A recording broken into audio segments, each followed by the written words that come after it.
Bonjour à tous, je suis Nina Guénaud. Je vais vous apporter une partie des réponses sur les pourquoi la naissance de ce podcast de santé intégrative féminine. Je pourrais vous dire pour commencer que c'est peut-être ma crise de la quarantaine, un besoin d'aborder l'éducation à la santé préventive, autrement dit comment une femme peut préserver sa santé quotidienne avec des conseils, des astuces, des méditations. Un besoin de mettre en lumière le travail des soignantes, soignants, à travers des parcours intégratifs hôpital-ville des femmes. Je pourrais aussi vous parler de mon côté féministe, qui milite pour que les femmes aient une éducation au ressenti de leur anatomie et de leur physiologie, dès l'adolescence.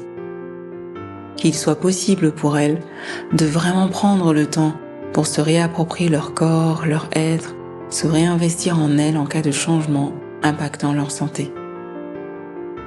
Un besoin de vous offrir cette possibilité, de vous inspirer d'un cheminement de santé qu'a vécu une femme, de partager avec vous ce que pensent les hommes sur la santé féminine et comment ils s'y impliquent. En tant que sage-femme de formation, passionnée et formée en médecine complémentaire et en intervention non médicamenteuse, atteinte de 3 maladies chroniques en rémission, un lupus systémique, une fibromyalgie, une endométriose profonde, j'ai à cœur de donner la parole aux soignantes, thérapeutes, pour qu'elles partagent avec vous leur cheminement suite à un déséquilibre de leur santé. Que cela soit la maternité, la maladie, la surcharge mentale, le stress et j'en passe. Enfin, vous proposez à tous des méditations guidées.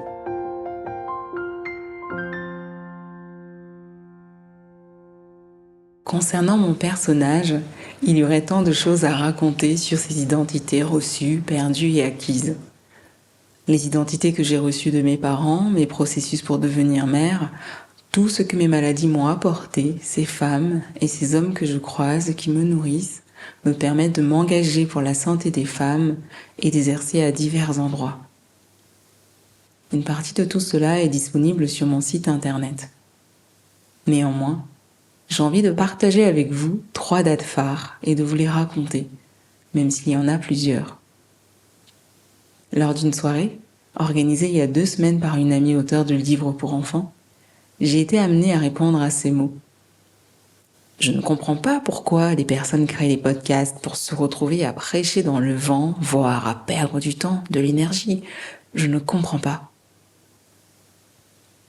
Avant, ce type de phrase aurait installé en moi une incertitude qui aurait balayé toute l'énergie de mon élan. Je me suis dit, et je lui ai dit pour ma part, je n'ai plus envie de convaincre l'autre, afin de m'autoriser à ressentir ce que je souhaite exprimer avec bienveillance.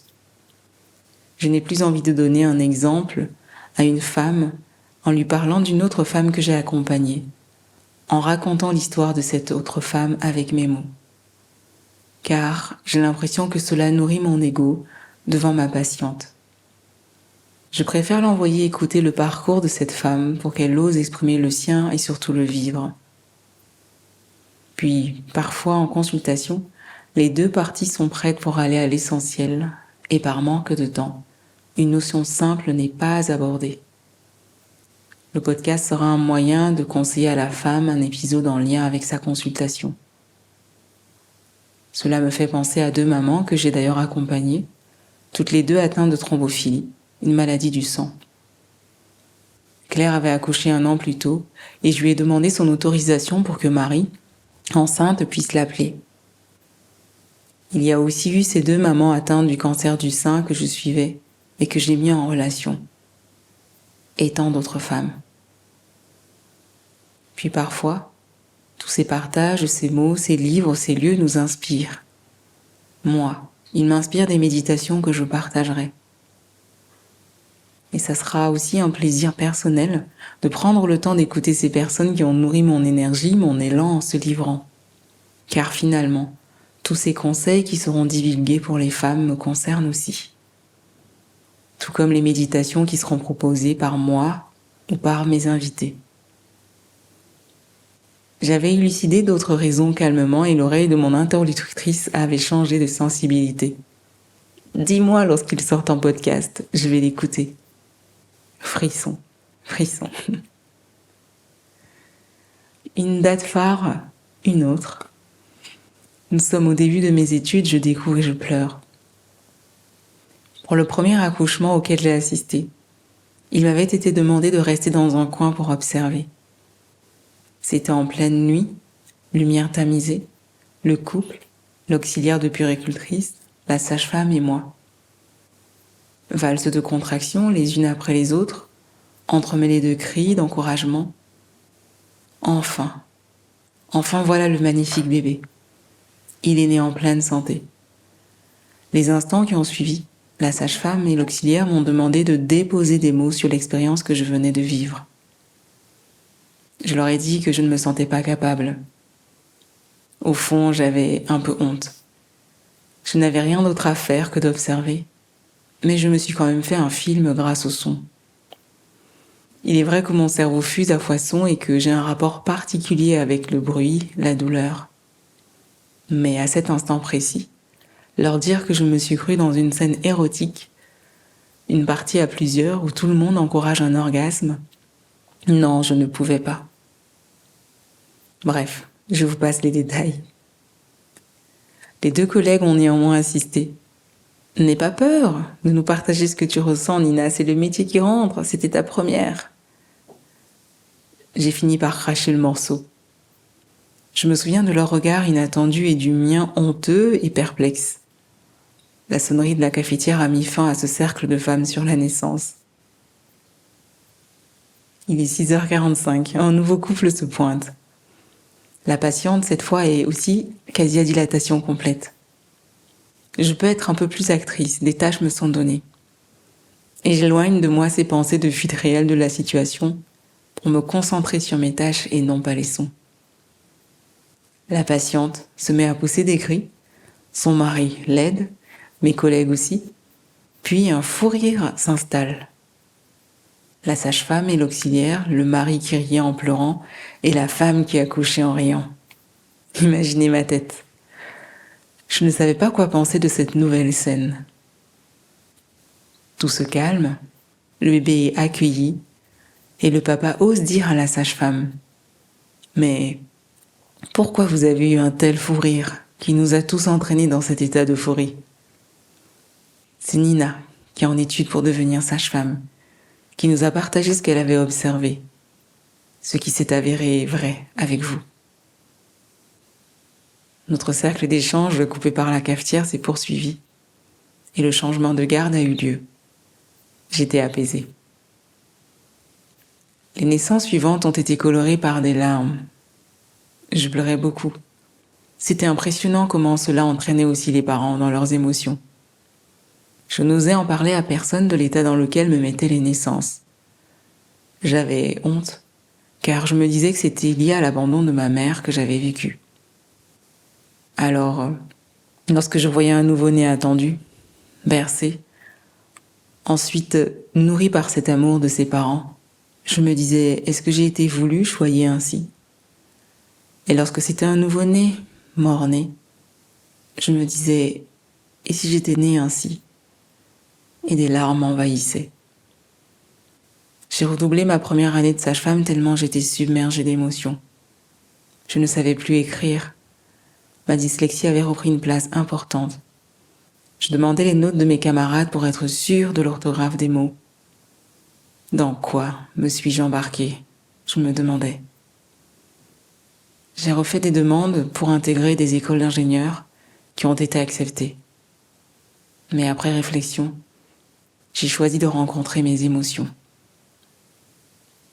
J'ai commencé à analyser ce stress en moi, identifier notamment cet effet miroir de mes études sur mon histoire. Puis, à une garde, une future maman nous appelle. Elle a mal. J'essaye de l'écouter autrement que par les protocoles. Mais pourquoi ? Pourquoi et comment une femme pouvait-elle sonner pour me dire qu'elle avait mal, sans pouvoir me dire sa douleur, la décrire et me parler de son besoin pour que je l'aide ? Pourquoi attendait-elle tant de moi, de ma fonction ? D'autant plus que je n'étais pas la seule à ne pas pouvoir faire quoi que ce soit pour la soulager. Je me suis sentie coupable coupable de ne pas avoir les bases du fonctionnement du corps féminin, en pensant au départ que cela venait de l'absence de ma mère. J'ai souhaité y remédier. J'ai entamé des formations, je me suis pointée à des associations, je me suis engagée malgré le fait que certains pensaient que je me dispersais. J'avais un seul mot-clé en tête, et je souhaitais l'explorer ailleurs qu'à l'hôpital. Ce mot, c'était la douleur.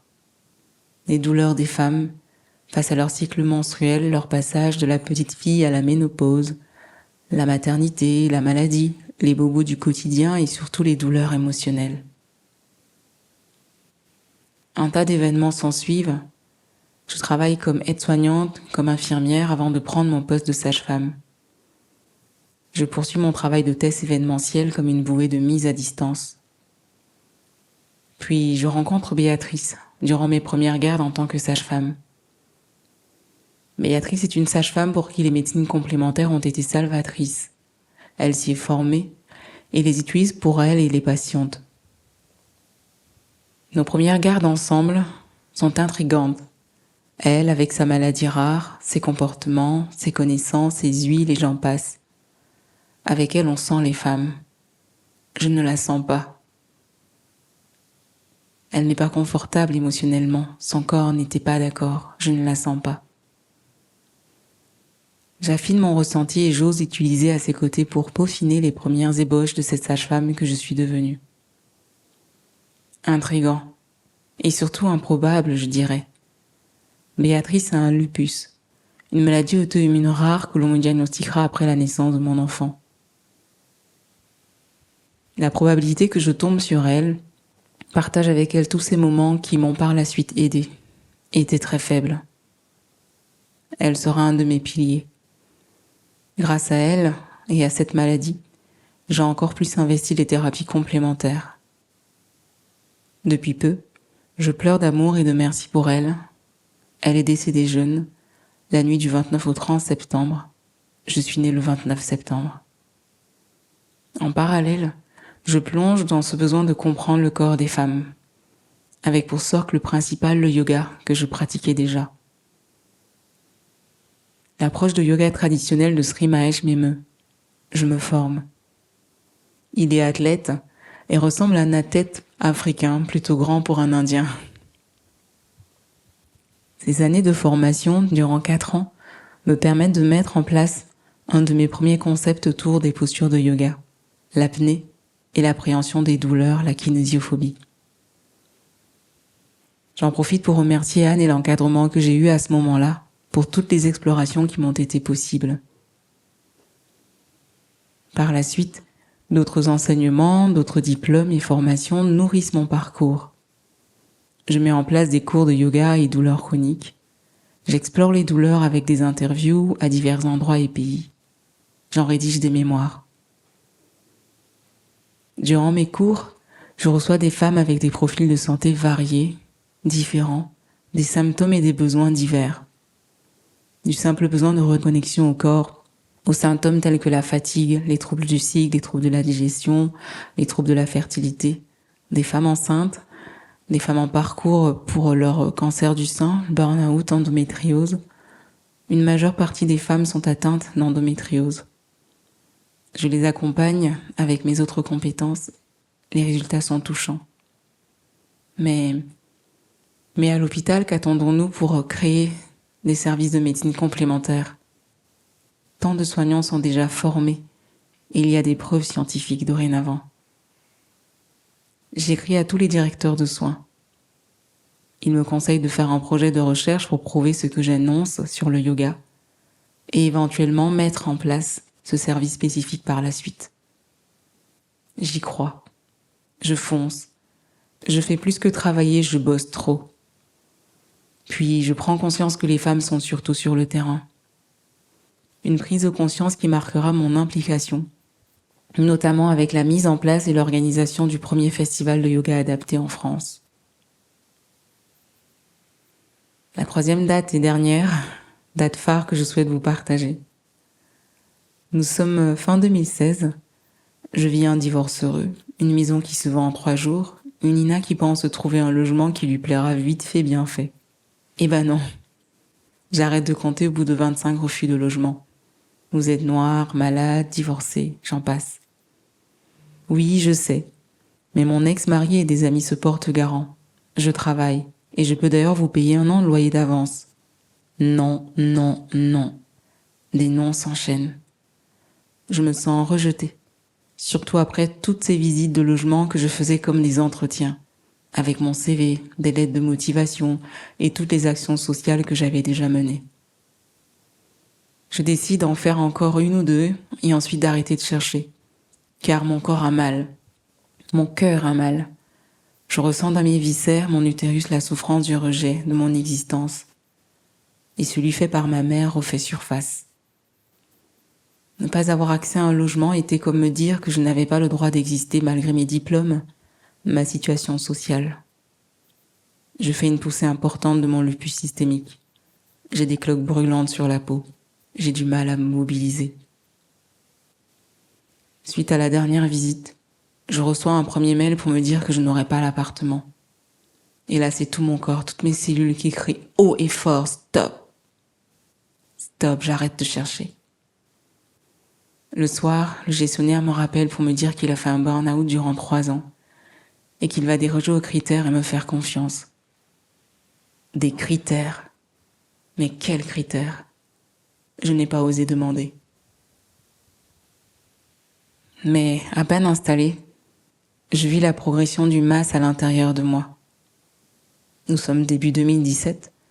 Les 2 Philippe que j'ai et que j'ai encore comme enseignant me disent « Ta posture sur la tête, elle penche à droite, elle penche à droite. » Je réponds « Je sais, je sens. » Et mes perceptions ont quadruplé. J'avais commencé à adopter une pratique de yoga que je proposais aux élèves atteints de douleurs chroniques, de fatigue chronique. Elle m'aidait à utiliser l'énergie de la douleur, à affiner mes perceptions, jusqu'aux horaires et d'autres détails de mon hospitalisation que je vous partagerai dans un autre épisode. Et puis voilà. Durant mon hospitalisation, il y a cette phrase qui a été prononcée. Nous n'avons rien pu faire. Il y en avait partout. Si on touchait à quoi que ce soit, tu aurais eu une poche fécale et une poche vésicale. Nous avons donc tout refermé sans t'opérer. J'ai hurlé pour qu'il m'ouvre et retire cet utérus. J'ai hurlé en vain, envahi par une douleur émotionnelle tellement forte. Dans la foulée, j'ai été transfusée. Mon corps a été mis en ménopause artificielle. Et j'ai pris ce temps. J'ai pris ce moment de ménopause artificielle pour me poser ces questions. Pourquoi? Pourquoi je suis devenue sage-femme? Pourquoi ce diagnostic d'endométriose arrive-t-il maintenant? Comment cette endométriose a-t-elle pu être en sommeil? Puis toutes ces femmes que j'ai accompagnées sans jamais m'identifier à elles. Et si j'appliquais ces conseils que je leur donnais? J'ai été émue et bouleversée pendant plusieurs mois par le fait de me rendre compte que ces conseils étaient efficaces sur moi aussi. Ce constat a changé mon engagement pour la santé des femmes et pour ma propre santé. C'est certes un équilibre à avoir, une discipline, un engagement envers soi-même et ceux qui prennent soin de nous, des contrôles techniques de santé réguliers, un travail collaboratif avec les soignants et thérapeutes autour de moi, pour que je devienne cette femme sage, ou cette sage-femme de plus en plus heureuse. Il y a tant à dire et à partager. Heureusement que le podcast ne fait que commencer. À bientôt pour la suite.